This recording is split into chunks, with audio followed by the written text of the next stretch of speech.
Louis de Mestier, donc ciblage moléculaire, séquençage.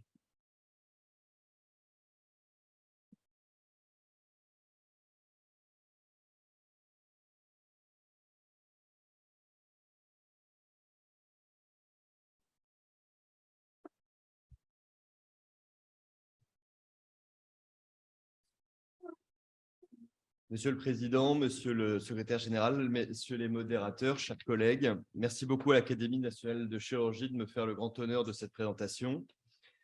Non sans émotion, vu la place et l'importance que la chirurgie, et particulièrement la chirurgie digestive, ont eu dans ma carrière. Alors, une bonne influence, même si j'ai terminé gastro-entérologue très épanoui. Personne n'est parfait. Personne n'est parfait.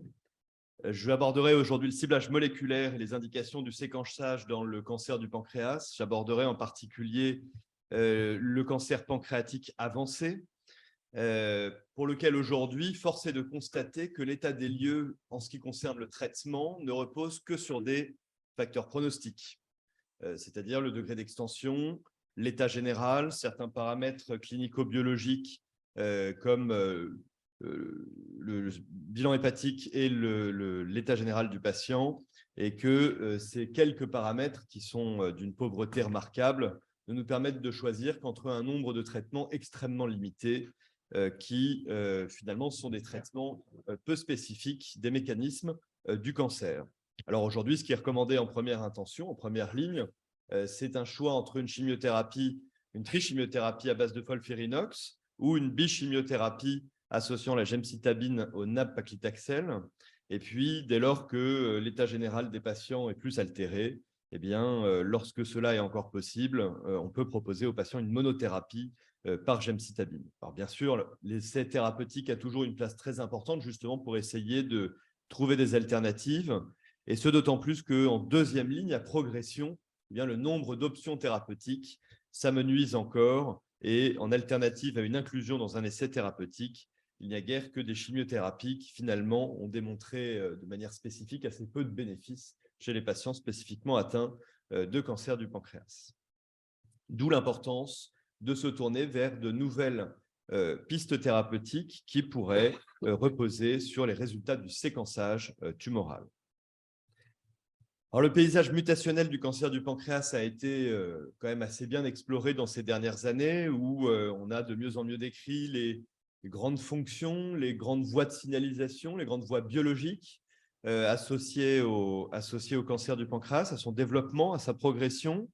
On a ainsi identifié que la plupart des mutations, la plupart des cancers du pancréas présentent des mutations du gène KRAS, qui a été évoqué précédemment, TP53, CDKN2A ou la voie du TGF-bêta, qui sont globalement autant ou presque autant d'échecs du ciblage moléculaire.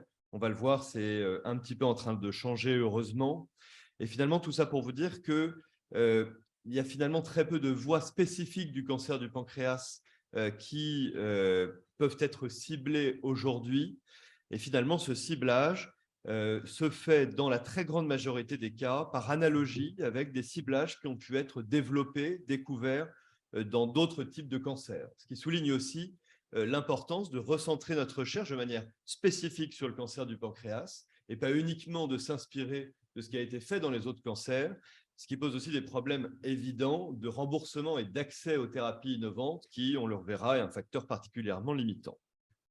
J'aborderai ici les 4 principales cibles moléculaires disponibles ou en voie de disponibilité à l'heure actuelle, que sont l'instabilité microsatellitaire, qui représente 1 à 2% des patients, les mutations de KRAS et en particulier une mutation spécifique qui s'appelle la mutation KRAS G12C, qui là aussi représente une minorité de patients. Je l'ai dit, 90% des patients présentent des mutations de KRAS et à l'inverse, 10% sont donc des cancers du pancréas KRAS wild type, qui sont particulièrement intéressants parce qu'il existe une sous-population de patients présentant des mutations ciblables, en particulier la présence de gènes de fusion. Et enfin, et finalement, c'est le cas de figure le plus fréquent aujourd'hui, les patients ayant un cancer du pancréas avec des anomalies des voies de la recombinaison homologue, et en particulier les gènes BRCA. Alors, ce que l'on sait, je commencerai par ces mutations de la voie BRCA, c'est que globalement, 10 à 20% de tous les patients atteints de cancer du pancréas ont une mutation germinale prédisposante et que dans la moitié des cas, il s'agit de cette voie de la recombinaison homologue ou de BRCA.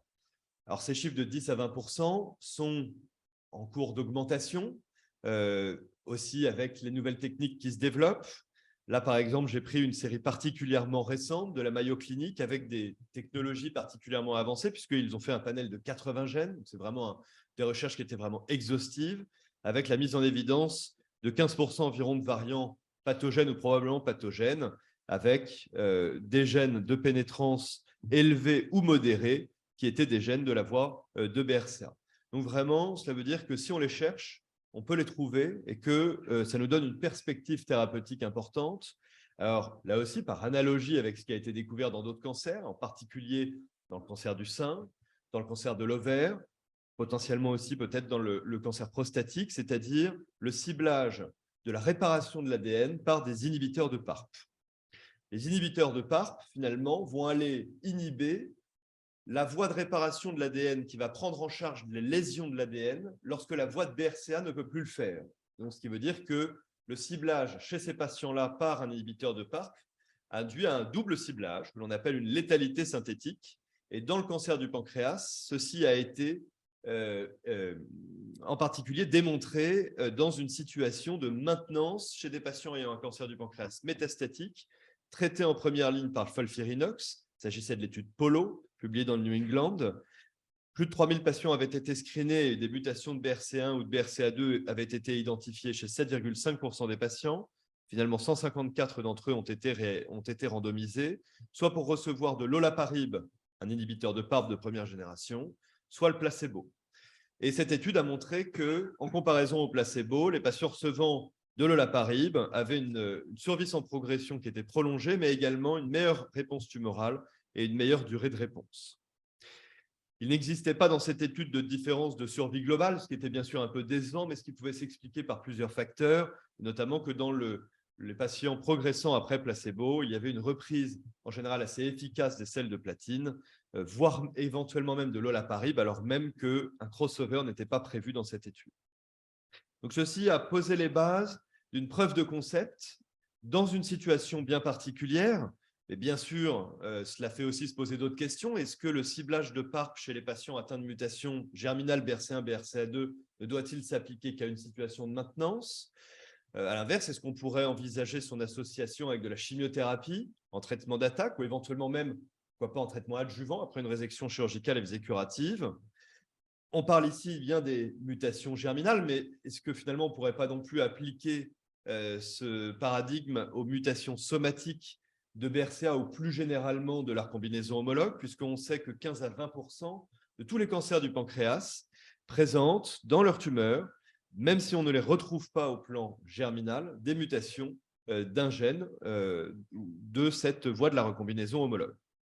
Ce ciblage est en cours d'analyse dans l'étude MAZEPA qui a été interrompue récemment, qui consistait à inclure des patients, là encore en situation de maintenance après première ligne de chimiothérapie par FOLFIRINOX, et chez ceux chez qui un profil mutationnel tumoral identifiait un profil BRCA, sans mutation germinale, hein, donc uniquement présente au niveau tumoral, eh bien, ces patients étaient traités par olaparib. Les résultats sont en attente. Passé la voie de la recombinaison homologue et de BRCA, j'aborde maintenant les mutations somatiques de KRAS. Donc, on a dit 90% environ des patients atteints de cancer du pancréas présentent dans leur tumeur une mutation de KRAS.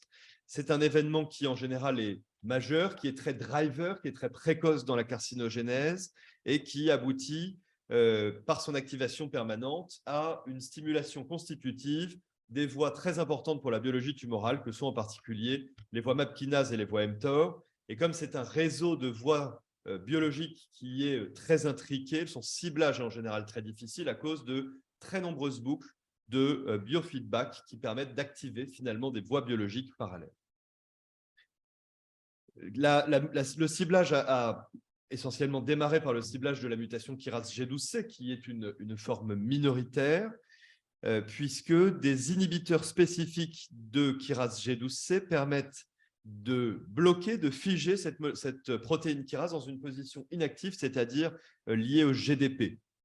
C'est une preuve du concept qui a été démontrée dans le cancer colorectal métastatique chez des patients assez lourdement pré-traités, en particulier pour le sotorasib, dans cette étude code-break 100, où vous voyez que ça permettait quand même d'obtenir au minimum une stabilisation, voire même un taux de réponse tumorale assez intéressant chez une population de patients très pré-traités.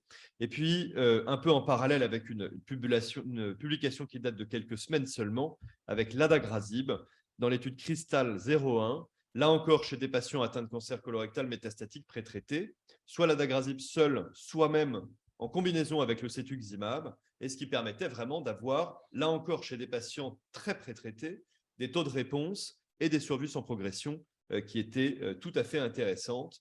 Et donc, bien sûr, ça fait partie aujourd'hui des perspectives thérapeutiques que l'on a dans le cancer du pancréas, même si cela représente une proportion plus minoritaire de patients.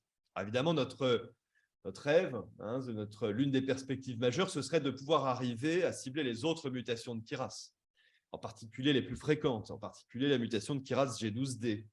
Et donc maintenant, on commence un petit peu à voir ce genre de message en se disant finalement, est-ce qu'on ne commence pas à arriver à trouver des possibilités de ciblage? Et je vais vous donner 2 exemples particuliers. Le premier, c'est qu'il y a des inhibiteurs spécifiques de KRAS G12D qui sont en cours de développement, comme par exemple le MRTX 1133, qui est complètement à l'état préclinique actuellement, et dont le ciblage sur des cellules de cancer du pancréas, cette fois-ci, a montré un potentiel intérêt, soit seul, soit d'ailleurs, là encore, associé au cetuximab. Et pour aller un petit peu plus loin, sur des modèles de souris transplantées avec des tumeurs soit issues de lignées humaines, soit issues directement de tumeurs, ce traitement par le MRTX 1133 permettait d'obtenir dans le sous-groupe des pancréas, c'est-à-dire ici toutes les colonnes en bleu dans le waterfall plot, un taux de réponse de 73%, c'est-à-dire vraiment un signal d'efficacité au moins biologique, qui paraît intéressant et qui, évidemment, mérite d'aller plus loin dans son investigation. Pour cela, il y a plusieurs études qui sont donc en cours de réalisation, tant sur le ciblage de KRAS G12C que G12D, et voire même d'autres mutations de KRAS comme G12V, qui sont des mutations également fréquentes. Et puis, il y a une deuxième chose, c'était un petit peu l'un des scoops de l'année dernière, qui nous rapportait l'utilisation pour la première fois et l'efficacité de la CAR-T-cell thérapie chez un patient dans un case report de New England atteint de cancer du pancréas. Alors, la CAR-T-cell thérapie, en 2 mots, de quoi s'agit-il? Il s'agit d'isoler les lymphocytes T d'un patient à partir d'une simple prise de sang, et puis par transduction virale, finalement, de modifier par ingénierie biologique ces récepteurs de lymphocytes T, de sorte à ce qu'ils puissent, par leur système HLA, reconnaître des cellules tumorales porteurs d'une mutation KRAS G12D spécifique, de réaliser après une amplification de ces lymphocytes et puis de les réadministrer aux patients. C'est un traitement qui est aujourd'hui disponible pour certaines hémopathies malignes. Et dans ce case report, c'était une patiente de 71 ans qui était en récidive métastatique, essentiellement pulmonaire, quelques mois après une stratégie néoadjuvante avec duodénopancréatectomie céphalique et FOLFIRINOX périopératoire, et qui, après traitement par CAR-T-cell thérapie, présentait une régression très significative de ces lésions viscérales, avec même la disparition de certaines d'entre elles, même si le recul dans cette étude était insuffisant, parce que c'était 6 mois. Bien sûr, au-delà du fait qu'on serait intéressé de savoir qu'est devenue cette patiente depuis, bien sûr, ça nous donne en tout cas des perspectives de rationnel d'utilisation de ciblage de G12D. Mais bien sûr, cette technique va se heurter à son coût très élevé et à sa disponibilité extrêmement limitée. Et puis, après, il y a environ 10% de cancers du pancréas qui ne présentent pas de mutation de KRAS, qui sont donc des KRAS wild type, qui sont connus pour être une sous-population avec un pronostic estimé moins défavorable, avec une fréquence plus élevée de certaines autres mutations éventuellement ciblables, en particulier l'instabilité microsatellitaire. On sait que c'est un paysage moléculaire qui est beaucoup plus hétérogène, avec beaucoup plus de mutations drivers. Et parmi celles-ci, de manière assez intéressante, il y a 2 anomalies moléculaires que l'on peut retrouver de manière redondante. La première, ce sont des mutations de BRAF. Et puis la deuxième chose, ce sont l'existence de gènes de fusion oncogénique. Alors, la première chose, les mutations de BRAF, on sait que ce sont des anomalies qui touchent à une voie qui peut sensibiliser à des traitements ciblés faisant appel aux inhibiteurs du récepteur à l'EGF.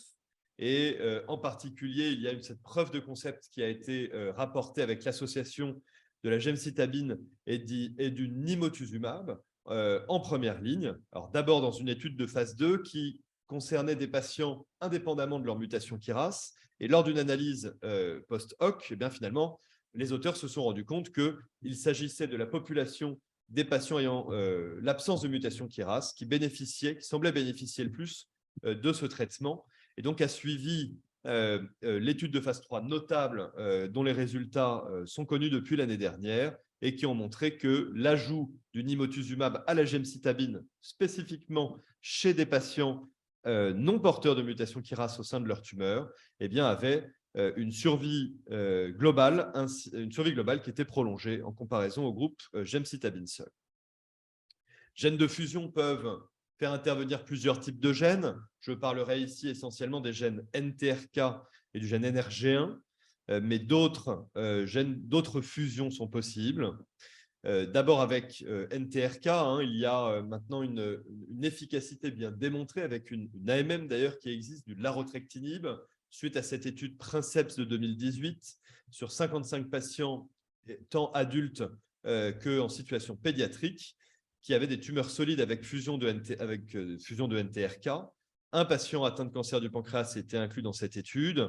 En France, malgré l'AMM européenne et américaine, les autorités ont décidé de ne rembourser le larotrectinib que dans les formes pédiatriques avancées, ce qui nous limite énormément, bien sûr en pratique, lorsque l'on identifie éventuellement ce genre d'altération moléculaire.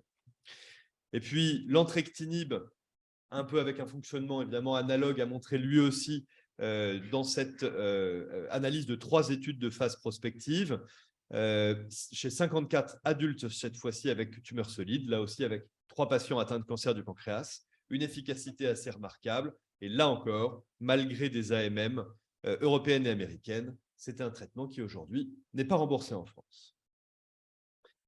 Alors maintenant, en ce qui concerne les gènes de fusion NRG1, on voit que ça fait vraiment partie des gènes de fusion assez fréquemment retrouvés chez les patients qui n'ont pas de mutation KRAS.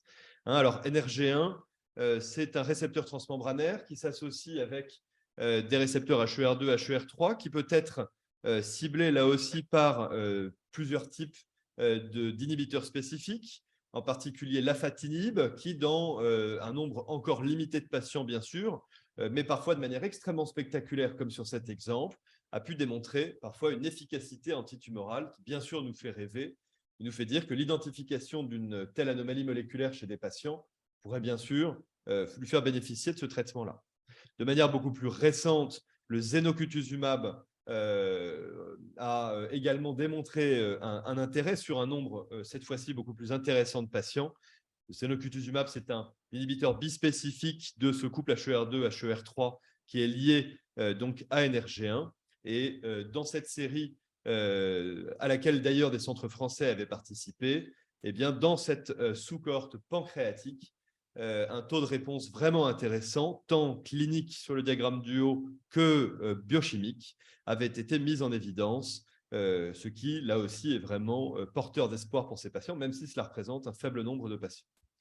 Enfin, en ce qui concerne le ciblage de l'instabilité microsatellitaire, on sait que ça représente un nombre, là aussi, limité de patients. On sait d'ailleurs que le cancer du pancréas fait partie du spectre beaucoup plus large du syndrome de Lynch, par exemple. Donc, on sait que c'est une situation qui peut exister. On sait que c'est une sous-population de patients peu particulière qui est associée en général à l'absence de mutation de KRAS. Et puis, à une charge mutationnelle élevée, ce qui va générer un nombre élevé de néo-antigènes qui peuvent stimuler le système immunitaire.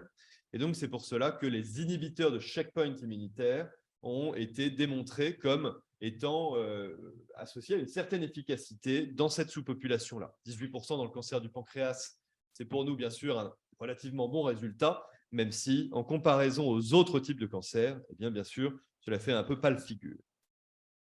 Voilà, un autre exemple pour vous montrer que ce 18% peut quand même parfois se traduire par des réponses qui peuvent être parfois profondes, prolongées et vraiment intéressantes chez un traitement qui est disponible et globalement moins difficilement accessible que les précédents. Alors, dans quelle fréquence en pratique est-ce que l'on peut s'attendre à identifier de telles cibles? Finalement, c'est vrai que c'est vraiment ça la question, c'est de se dire tout ça, mais qu'est-ce qu'on en fait en pratique? Alors, depuis quelques mois, quelques années, on a souhaité se moderniser le parcours de soins du malade à l'hôpital Beaujon, et on a mis en place un panel court theranostique de routine pour tout patient ayant un cancer du pancréas, avec un prélèvement, avec un envoi systématique via en particulier le service du professeur Jérôme Cross, donc au laboratoire de génétique moléculaire, qui, pour nous, notre GH est situé à l'hôpital Bichat, le docteur Nathalie Théou-Anton, et sur lequel nous réalisons de manière systématique un génotypage de BRCA1 et de BRCA2, une recherche d'instabilité microsatellitaire, et puis également une recherche de mutation de KRAS au sein d'un panel NGS qui est un petit peu plus large, et éventuellement complété d'un panel de fusion en cas de statut KRAS wild-type, avec, en se fixant l'objectif de rendre le résultat en 1 à 2 mois maximum. Voilà, et là, pour la première fois, on est heureux de vous montrer ces résultats puisqu'on les a compilés la semaine dernière, donc sur finalement qu'a donné la première année pleine, c'est-à-dire l'année 2022. En 2022, ce panel court theranostique a pu être proposé, a pu être réalisé sur les tumeurs de 210 patients, voilà, avec un sexe ratio équilibré, un âge médian de 64 ans. Et chez ces patients-là, nous avons pu mettre en évidence des mutations de BRCA1 ou de BRCA2 chez 5,2% des patients, 3 patients avec une instabilité microsatellitaire confirmée en immunohistochimie à partir de la recherche en PCR multiplex, puis 2 patients ayant une mutation de KRAS G12C, 2 patients également ayant un gène de fusion. Alors bien sûr, cette démarche, alors d'abord, pour les mutations KRAS, on retrouvait exactement vraiment les mutations KRAS, c'est la répartition qui est décrite dans la littérature, avec toutes ces mutations les plus fréquentes, et puis donc avec 1% de patients ayant des mutations de KRAS G12C, et puis 2 patients ayant des gènes de fusion. Et bien que de façon assez surprenante, nous n'avons pas dans cette cohorte, pour l'instant en tout cas, identifié de fusion faisant intervenir NTRK ou NRG. Cette démarche somatique était bien sûr associée avec une démarche oncogénétique constitutionnelle, démarche que l'on essaye d'avoir de manière maintenant systématique. Et finalement, parallèlement à toute cette démarche somatique, 60 patients ont pu être reçus en consultation d'oncogénétique, dans la très, très grande majorité des cas en raison de leurs antécédents personnels ou familiaux de cancer, mais également en raison d'anomalies identifiées sur le panel somatique dont nous avons voulu savoir si ces mutations n'étaient que somatiques ou si elles étaient également présentes à l'état constitutionnel. Et nous avons identifié des mutations prédisposantes chez 15 d'entre eux, ce qui représente 25% de tous les patients adressés à la consultation d'oncogénétique sur ce laps de temps-là. À noter qu'environ un quart d'entre eux, nous n'avons pas encore les rendus, puisque c'est les patients les plus tardifs de l'année 2022, et que, comme on pouvait s'y attendre, et comme vraiment par écho avec la littérature, les mutations germinales les plus fréquemment retrouvées étaient des mutations de BRCA2 et d'ATM. En tout cas, plusieurs mutations se sont avérées être potentiellement ciblables par un traitement spécifique, donc vraiment un intérêt. En compilant tous ces résultats, finalement, nous avons identifié que sur ces plus de 200 patients, 26 d'entre eux, ce qui représente 12% environ, chez 12%, a été identifié une cible potentiellement ciblable, essentiellement des cibles qui correspondent à la voie de la recombinaison homologue et de BRCA, un peu comme attendu finalement, mais avec également d'autres cibles dans d'autres systèmes comme l'instabilité microsatellitaire, KRAS G12C, également EGFR ou BRAF. Et bien sûr, la prochaine étape, maintenant, il va falloir s'atteler à savoir est-ce que ces patients effectivement été ciblés, quelle a été bien sûr l'efficacité de ces traitements ciblés.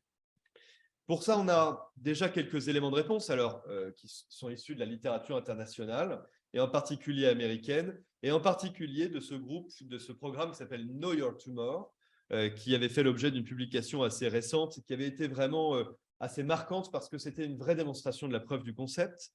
Sur 1850 patients adressés à ce programme, 677 avaient été analysables suite à des études moléculaires qui, pour le coup, étaient beaucoup plus larges que ce simple panel court, avec vraiment un panel très large. Ça représentait 26% d'anomalies ciblables chez ces patients. Et globalement, les auteurs les ont présentés selon 3 groupes. Le groupe des patients ayant une anomalie moléculaire qui a effectivement été ciblée par un traitement adéquat. Les patients ayant une anomalie moléculaire, mais qui n'avaient pas pu être ciblés par un traitement, directement une thérapie ciblée. Et puis, le groupe des patients qui, finalement, et ça représente la majorité, n'avaient pas d'anomalie moléculaire actionnable mise en évidence. Sans surprise, là encore, il s'agissait essentiellement de la voie de recombinaison homologue, qui avait fait l'objet d'un ciblage, mais également donc, les autres voies, KT-mTOR, CDK4/6, ou là encore l'immunothérapie chez 3%. Et de manière vraiment, même graphiquement très porteuse d'espoir pour nous, on avait pu observer dans cette étude que la courbe des patients en rouge, c'est-à-dire la courbe des patients ayant une anomalie moléculaire ciblable effectivement ciblée, présentait une survie globale qui était très significativement supérieure en comparaison soit aux patients n'ayant pas d'anomalie ciblable, soit aux patients ayant effectivement une anomalie ciblable mais qui n'avaient pas pu être ciblés.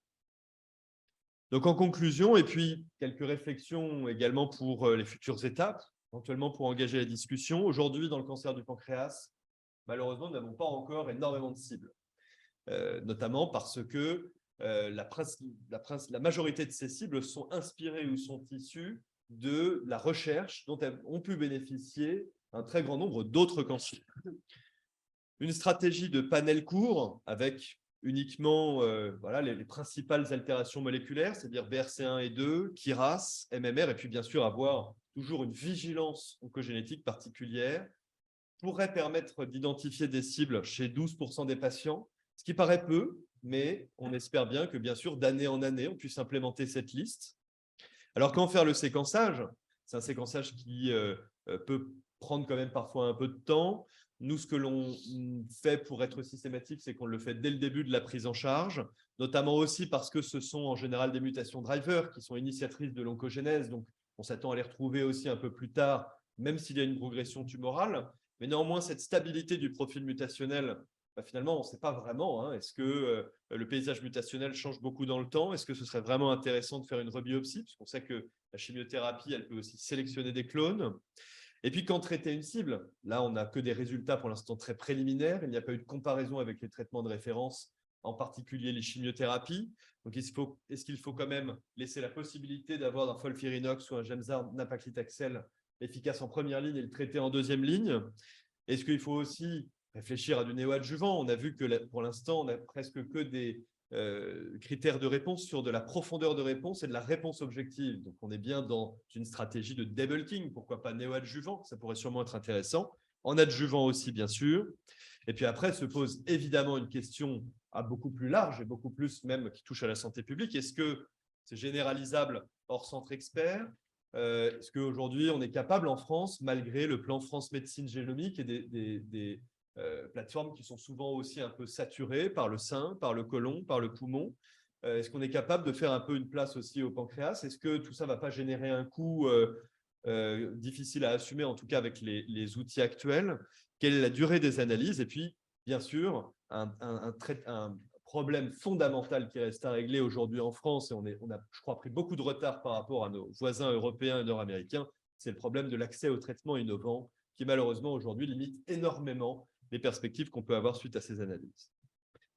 Voilà, je remercie beaucoup tous les collaborateurs qui, dans notre service ou à l'hôpital Beaujon ou Bichat, nous aident tous les jours à prendre en charge ces patients et je vous remercie pour votre attention.